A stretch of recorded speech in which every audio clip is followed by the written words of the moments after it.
మోకాళ్ల నొప్పికి సర్జరీ లేకుండా కేవలం 45 నిమిషాల్లో అత్యాధునిక చికిత్స. Prana pain clinic.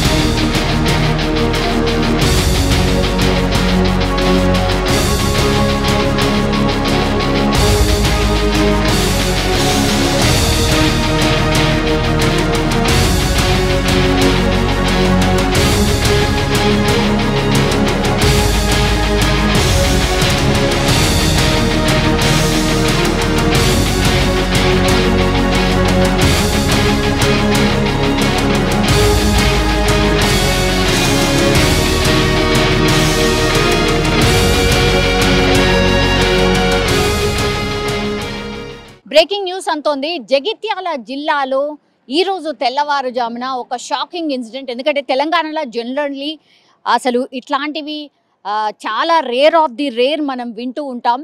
రాజకీయ హత్య అంటూ ఎమ్మెల్సీ జీవన్ రెడ్డి డైరెక్ట్గానే కామెంట్ చేసిన సిచ్యువేషన్ అయితే కనిపిస్తోంది. ఎందుకంటే ఆయన తెల్లవారుజామున బయటికి వెళ్ళినప్పుడు కారుతో ఆయన బైక్ని డాష్ కొట్టి ఆ తర్వాత కత్తులతో దాడి చేసి చంపేసినటువంటి సిచ్యువేషన్. సో జగిత్యాల్లో ఈ తెల్లవారుజామున ఈ వార్త విన్న తర్వాత అందరూ షాక్ అయిన పరిస్థితి. సో ఎమ్మెల్సీ జీవన్ రెడ్డి అనుచరుడు, నా తమ్ముళ్ళ లాంటి వాడు గంగారెడ్డి, అంటే మారి గంగారెడ్డి అతని పేరు, ఎవరైతే చనిపోయారో, సో నా తమ్ముళ్ళ లాంటి వాడిని ఈ తెల్లవారుజామున చంపేశారు. ఇది డెఫినెట్లీ రాజకీయ హత్యే. ఇందులో చాలా అనుమానాలు ఉన్నాయి. వీటన్నిటిపైన ఇన్వెస్టిగేషన్ చేయాల్సిందే అంటూ ఆయన రోడ్డు మీద బైఠాయించి పూర్తిగా నిరసన వ్యక్తం చేశాడు. చాలామంది అనుచరులు, కాంగ్రెస్కి సంబంధించిన కార్యకర్తలు అక్కడికి చేరుకొని ఎమ్మెల్సీ జీవన్ రెడ్డికి సపోర్ట్గా రోడ్డు పైన బైఠాయించి ఖచ్చితంగా ఇది రాజకీయ కోణంలోనే హత్య జరిగింది కాబట్టి దీనిపై పూర్తిగా చాలా సీరియస్గా పోలీస్ డిపార్ట్మెంట్ కావచ్చు, క్లూస్ టీమ్ కావచ్చు, లేకపోతే అన్ని దర్యాప్తు సంస్థలు వేగంగా దీనిపైన రెస్పాండ్ కావాల్సిన అవసరం ఉంది. ప్రతి క్లూని సేకరించి ఈ హత్యకు కారకుడు ఎవరు, ఎందుకని, ఎవరున్నారు దీని వెనకాల అనేది పూర్తిగా కనుక్కోవాల్సిన అవసరం ఉంది అంటూ కూడా ఎమ్మెల్సీ జీవన్ రెడ్డి కొంత ఆవేదనగా అండ్ ఆగ్రహంగా కూడా పోలీస్ డిపార్ట్మెంట్కి అండ్ అక్కడ ఉన్నటువంటి వాళ్ళు అందరికీ చెప్పినటువంటి సిచ్యువేషన్ అయితే కనిపిస్తోంది. మనకు తెలుసు జగిత్యాల జిల్లాలో ఎప్పుడైతే మొన్న ఎలక్షన్స్ తర్వాత, అంటే after MLA and MP elections తర్వాత కొంత బీఆర్ఎస్కి సంబంధించిన ఎమ్మెల్యేలు ఎప్పుడైతే కాంగ్రెస్లో జాయిన్ అయ్యారో, జగిత్యాలకు సంబంధించిన ఎమ్మెల్యే సంజయ్ కూడా, యాక్చువల్లీ ఆయన బీఆర్ఎస్కి సంబంధించిన ఎమ్మెల్యే, ఆయన ఇందులో జాయిన్ అయ్యారు. అప్పటి నుంచి కూడా కొంత వర్గపోరు కూడా నడిచింది. ఎమ్మెల్సీ జీవన్ రెడ్డి వర్సెస్ సంజయ్లా మారిపోయిన సిచ్యువేషన్ ఉంది. చాలా రోజుల పాటు ఆ రచ్చ కూడా నడిచింది. ఎమ్మెల్సీ జీవన్ రెడ్డి కొంత ఆగ్రహం వ్యక్తం చేసి అధిష్టానం వరకు వెళ్ళి కూడా ఇక్కడ ఉన్నటువంటి ప్రభుత్వం ఆర్ సీఎం రేవంత్ రెడ్డి మీద కూడా కంప్లైంట్ చేసే ప్రయత్నం కూడా చేశారు. ఒక 3-4 రోజుల పాటు కూడా ఎమ్మెల్సీ జీవన్ రెడ్డి ఎవరికి అందుబాటులో ఉండకపోవడం అండ్ ఆయన రాజీనామా చేస్తారు అంటూ కూడా ఆయన సెక్రటేరియట్కి వెళ్ళి రాజీనామా చేసే ప్రయత్నం చేయడం అండ్ దాని తర్వాత చాలామంది నాయకులు మాట్లాడిన తర్వాత కొంత సద్దుమణిగినట్టుగా మనకైతే కనిపించింది.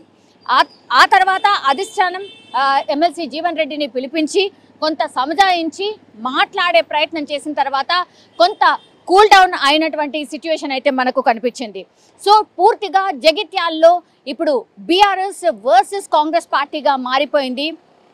ఎందుకంటే ఎమ్మెల్సీ జీవన్ రెడ్డి కూడా డైరెక్ట్గానే కామెంట్ చేశారు, ఇది బీఆర్ఎస్ రాజ్యమా లేకపోతే కాంగ్రెస్ రాజ్యమా, కాంగ్రెస్ పార్టీ రాజ్యంలో ఈ రాజకీయ హత్యలు ఏంటి అంటూ డైరెక్ట్గానే క్వశ్చన్ చేశారు. అంటే ఒక రకంగా కాంగ్రెస్ పార్టీకి సంబంధించిన వాళ్ళు చనిపోతున్నారు అంటే జనరల్లీ ప్రతిపక్షంలో ఉన్నటువంటి వాళ్ళు చనిపోవడమో లేకపోతే ఇట్లాంటివి అయితే మనం ఇన్సిడెంట్స్ చూస్తూ ఉంటాం. కానీ కాంగ్రెస్ రాజ్యంలో కాంగ్రెస్కి సంబంధించిన నాయకులే చనిపోవడం ఏంటి, చంపేయడం ఏంటి అనేటువంటిది ఆయన డైరెక్ట్గా అడుగుతున్నటువంటి క్వశ్చన్. సో కాంగ్రెస్ పార్టీలో మరి కాంగ్రెస్ రాజ్యంలో ఇట్లాంటి హత్యలు జరగడం ఏంటి అంటూ ఆయన చాలా ఆవేదనగా క్వశ్చన్ చేసిన పరిస్థితి కనిపిస్తోంది. గంగిరెడ్డి అనేటైనా పూర్తిగా ఆయన పాటు ఆయన వెన్నంటూ కొన్ని ఏళ్ల నుంచి రాజకీయంగా ఆయనకు వెన్నుదన్నుగా ఉంటూ వస్తున్నారు. మనందరికీ తెలుసు రాజకీయ నాయకులకు వాళ్ళ కార్యకర్తలు ఎంత ఇంపార్టెంటో. వాళ్ళకి ఏ కష్టం వచ్చినా సుఖంలో అన్నిట్లో కూడా వాళ్ళు వెళ్తూ ఉంటారు, వాళ్ళతో సత్సంబంధాలు కొనసాగిస్తూ ఉంటారు. ఎందుకంటే రాజకీయం వితౌట్ కార్యకర్తలు అయితే ఇంపాసిబుల్. అయితే నా తమ్ముళ్ళ లాంటి వాడు గంగిరెడ్డిని ఇలా చంపడం ఏంటి? ఇది ఎంతవరకు సమంజసం కాదు. ఇది హై లెవెల్ కేసుగా తీసుకోవాలి.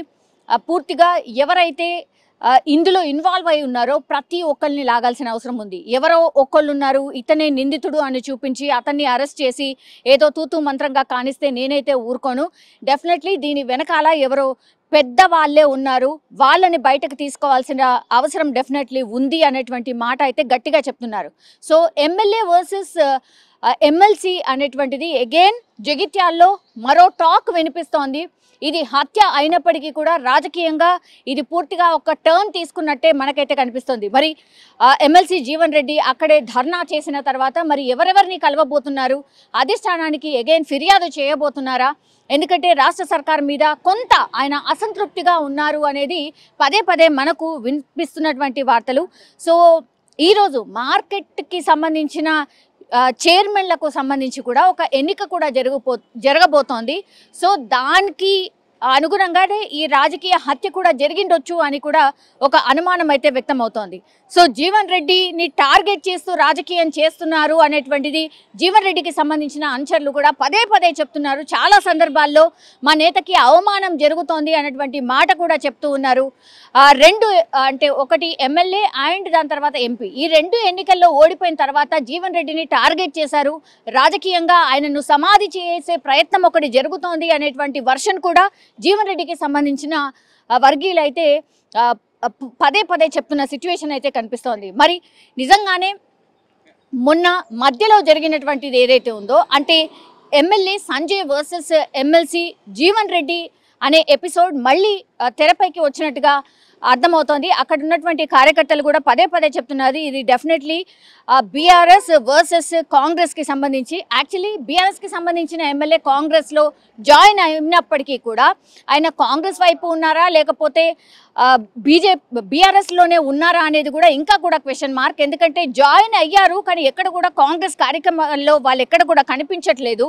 కాబట్టి అతను ఎక్కడ ఉన్నారు అంటే కాంగ్రెస్లో ఉన్నాడా లేకపోతే బీఆర్ఎస్లోనే ఉన్నాడా అనేటువంటిది కూడా ఒక పెద్ద క్వశ్చన్ మార్క్. సో చూడాలి మరి ఈ హత్య ఎంత సీరియస్ టర్న్ తీసుకోబోతోంది, రాజకీయంగా కూడా ఎట్లాంటి టర్న్ తీసుకోబోతోంది, మరి ఎమ్మెల్సీ జీవన్ రెడ్డి ఎలాంటి డిసిషన్స్ తీసుకోబోతున్నారు అనేది కూడా వేచి చూడాల్సిందే. కానీ ఇలాంటి రాజకీయ హత్యలు అయితే తెలంగాణలో చాలా చాలా చాలా తక్కువగా వింటూ ఉంటాం.